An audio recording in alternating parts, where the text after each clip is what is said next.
మాయా lady. ఒకానొక ఊరిలో ఎంతో ఆప్యాయంగా ఉండే సోదరీ సోదరుడు ఉండేవారు. వాళ్ల తల్లిదండ్రులు మరణించారు. వాళ్ల యుక్త వయసులో ఉన్నప్పుడు వారి తల్లి చనిపోయింది. తండ్రి జబ్బు పట్టాడు. ఆయన మరణించడానికి ముందు ఆయన మరో పెళ్లి చేసుకున్నాడు. అయితే వాళ్ల సవితి తల్లి వారిద్దరి పట్ల ఏమాత్రం దయ లేకుండా ప్రవర్తించేది. ఒకరోజు ఆ అబ్బాయి తన సోదరితో ఇలా అన్నాడు. ప్రియమైన చెల్లెలా, మధ్యాహ్నం రాత్రి భోజనాల్లో సవతి తల్లి ఎండిపోయిన బ్రెడ్ ఇచ్చి తినమంటోంది. తినకపోతే ఇంటి నుంచి తరిమేస్తానని బెదిరిస్తోంది. ఈ ప్రపంచం ఎలా ఉంటుందో చూడటానికి మనమే ఇంటి నుంచి పారిపోదాం. వాళ్ళిద్దరూ కలిసి ఇంటి నుంచి పారిపోయారు. సాయంత్రం వరకు సంచరిస్తూనే ఉన్నారు. చివరికి వాళ్ళిద్దరూ పెద్ద అడవిలోకి చేరుకున్నారు. వాన పడటం మొదలైంది. వాళ్ళిద్దరూ అలిసిపోయి ఆకలితో ఎంతో బాధపడుతున్నారు. వాళ్ళొక చెట్టు త్వరలోకి దూరి పొద్దున దాకా నిద్రపోయారు. వాళ్ళు నిద్రలేచి వాళ్ల ప్రయాణం కొనసాగించారు. నీటి కోసం వెతుకుతూ ముందుకు వెళ్లారు. హో, నాకు చాలా దాహం వేస్తోంది. ఏదైనా సెలయేరు కాని ప్రవాహం కాని దొరుకుతుందేమో చూద్దాం. విన్నావా? అదొక పారే నీటి ప్రవాహంలా ఉంది. అతడు తన చెల్లి చేతిని పట్టుకొని దాన్ని చూసుకుంటూ పరిగెత్తటం మొదలుపెట్టాడు. అయితే ఆ పిల్లల సవతి తల్లి ఒక దుష్ట మంత్రగత్తె. ఆమె ఆ రాత్రి వాళ్లను అనుసరించింది. నీటి చెరువులను ప్రవాహాలను ఆమె మంత్రించివేసింది. సోదరీ సోదరులు సెలయేటి వద్దకు చేరుకున్నారు. ఆ సెలయేటి అస్పష్టమైన మాటలు చెల్లెలు వినింది. నా నుంచి ఎవరు నీళ్లు తాగినా వాళ్ళు పులిగా మారిపోతారు. ఓ అన్నయ్య, ఆగు. ఈ నీళ్లు తాగితే నువ్వు క్రూరమైన మృగంగా మారి నన్ను ముక్కలు ముక్కలుగా చేసేస్తావు. అతను బాగా దాహంతో ఉన్నప్పటికీ చెల్లెలి మాటలు విని తన దాహాన్ని ఆపుకున్నాడు. తనతో ఇలా అన్నాడు. చిట్టి తల్లి, మనం ఏదైనా నీటివాగు చేరుకునేదాకా నేను ఓర్చుకుంటాను. వాళ్లు మరింత ముందుకు వెళ్లారు. నీటి ఊట దగ్గరికి చేరుకున్నారు. ఆ ఊట నుంచి కూడా అస్పష్టమైన వాక్కు వినపడింది. నా నుంచి నీళ్లు తాగితే తోడేలుగా మారిపోతారు. అన్నయ్య, ఈ నీళ్ళని తాగొద్దు, నీకు దండం పెడతాను. ఈ నీళ్లు తాగితే నువ్వు తోడేలుగా మారిపోతావు. మళ్లీ అన్న వెనుతిరిగి నీటి కోసం వేచి ఉంటానని హామీ ఇచ్చాడు. తనతో ఇలా అన్నాడు. ఇక ముందు వచ్చి ఏ వాగులోనైనా నీళ్లు తాగక తప్పదు. ఎందుకంటే నాకు చాలా దాహంగా ఉంది.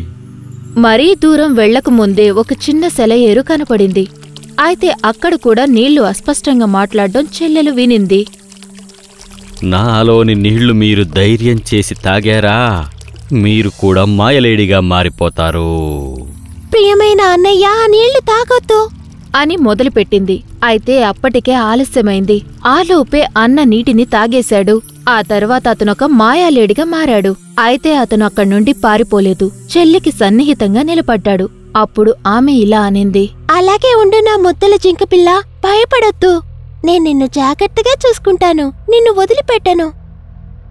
ఆ విధంగా ఆమె బంగారు పట్టీని ఊడతీసి జింకపిల్ల మెడ చుట్టూ బిగించింది. ఆ తర్వాత ఆమె మెత్తటి గడ్డిని సేకరించి పేనింది. వాటితో ఒక మెత్తటి తాడిని పేనింది. దాన్ని జింకపిల్ల బంగారు మెడ పట్టీతో కలిపి కట్టింది. ఆ తర్వాత అతన్ని అడవి లోతట్టు ప్రాంతానికి తీసుకువెళ్ళింది. కొంతకాలం సంచరించిన తర్వాత చివరకు ఆమెకి ఒక పాడైపోయిన గుడిసె దొరికింది. వాళ్ళిద్దరికీ అది మంచి నివాసంగా ఉపకరిస్తుందని ఆమె అనుకుంది. అందువల్ల జింకపిల్లను ఆ గుడిసెలో పెట్టి తలుపు వేసింది. ప్రతిరోజు ఉదయం పూట బయటికి వెళ్లి తన కోసం బెర్రీలు, జింకపిల్ల కోసం తాజా గడ్డిని సేకరించేది. ఆమె చేతుల మీదుగా జింకపిల్లగా మారిన అన్నయ్య ఆ గడ్డి తినేవాడు. కొన్ని సంవత్సరాల పాటు వాళ్ళిద్దరూ ఒంటరిగానే ఆ అడవిలో గడిపారు. చెల్లెలు ఒక అందమైన అమ్మాయిగా మారగా జింకపిల్ల పెద్దదిగా పెరిగింది. ఒకరోజు ఒక రాజకుమారుడు తన వేట బృందాన్ని తీసుకుని అడవికి వచ్చాడు.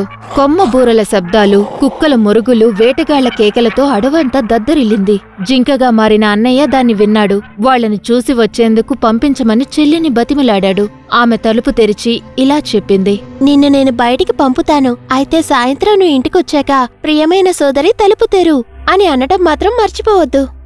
ప్రధాన వేటగాడు త్వరగానే మెడలో బంగారు కాలర్తో ఉన్న అందమైన జింకను కనుగొన్నాడు. రాజకుమారుడికి చూపించాడు. దాన్ని వేటాడేందుకు వాళ్ళు నిర్ణయించుకున్నారు.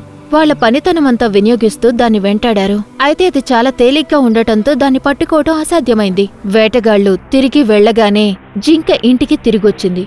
అయితే వేటగాళ్ల బృందంలో ఒకడు ఆ జింక ఎక్కడికి వెళ్తుందో కనుగొనేందుకు దాని వెనకాలే వెళ్ళాడు. ఆ జింక నేరుగా గుడిసె దగ్గరకు వెళ్లి తలుపు తడుతూ మాట్లాడ్డం అతనికి చాలా ఆశ్చర్యంగా అనిపించింది. ప్రియమైన సోదరి, నన్ను లోపలికి రానివ్వు. దాంతో ఆ ఇంటి తలుపు కొద్దిగా తెరుచుకొని మూసుకుంది. అదంతా చూసిన వేటగాడు ఆశ్చర్యపోయాడు. మరి అతను తిరిగి వెళ్లి రాజకుమారుడికి అంతా పూసగుచ్చినట్టు చెప్పాడు. రాజకుమారుడు సైతం ఆశ్చర్యపోయాడు. ఈ రహస్యమేంటో మనం తెలుసుకోవాలి. ఆ తరువాతి రోజు ఉదయాన్నే రాకుమారుణ్ణి వేటగాడు ఆ గుడిసె దగ్గరికి తీసుకువెళ్లాడు. ఆ తలుపు ఓరవాకిలిగా వేసి ఉంది. రాజు ఆ గుడిసెలోకి వెళ్లాడు. ఇదివరకెప్పుడు తాను చూడని అందమైన యువతి తన ముందు నిలబడటంతో రాజు ఎంతగానో ఆశ్చర్యపోయాడు. ఆమె అతన్ని చూడగానే భయపడిపోయింది. ఆ తర్వాత కొన్ని మాటలు ఆమె చేతిని పట్టుకొని రాజు ఇలా అన్నాడు. నువ్వు నాతో పాటు నా కోటకు వచ్చి నాకు ప్రియమైన భార్యవు కావాలి. ఓ సరే, అక్కడికి రావడం నాకిష్టమే. అయితే నా జింక పిల్లని నేను దూరం చేసుకోను, అది కూడా నాతో వస్తుంది. నువ్వు ఎంతకాలం జీవిస్తే అంతకాలం అతను నీతోనే ఉంటాడు. వాళ్లు మాట్లాడుకుంటున్నప్పుడు జింక పైకి లేచింది. ఆనందంగా కనిపించింది. ఆ తర్వాత వెంటనే వాళ్ళిద్దరి పెళ్లి వైభవంగా జరిగింది.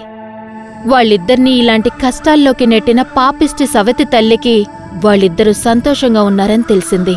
వాళ్లందర్నీ ఎలాగైనా నాశనం చెయ్యాలని ఆమె మళ్లీ పథకం పన్నింది. రాణి ఒక బిడ్డను ప్రసవించినప్పుడు ఆమె తనొక నర్సులా తయారై కోటకు వచ్చింది.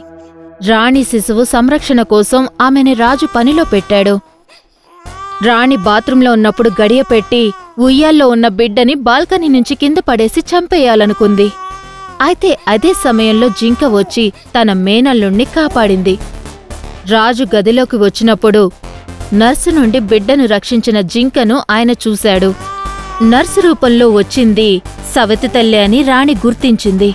తన సవతి తల్లి వాళ్లని ఎలా క్రూరంగా హింసించిందో రాణి వివరించింది. దాంతో రాజు ఆమెను జైల్లో పెట్టమని ఆదేశించాడు. సవతి తల్లి తన తప్పుల్ని తెలుసుకుంది. రాణి సోదరుణ్ణి జింకగా మార్చిన ఆమె మంత్రాలను సవితి తల్లి ఉపహరించుకోవడంతో ఒక అందమైన పొడవాటి యువకుడు అందరి ముందు ప్రత్యక్షమయ్యాడు. ఆ తర్వాత అందరూ కలిసి సంతోషంగా ప్రశాంతంగా జీవితాన్ని గడిపేశారు. శుభం.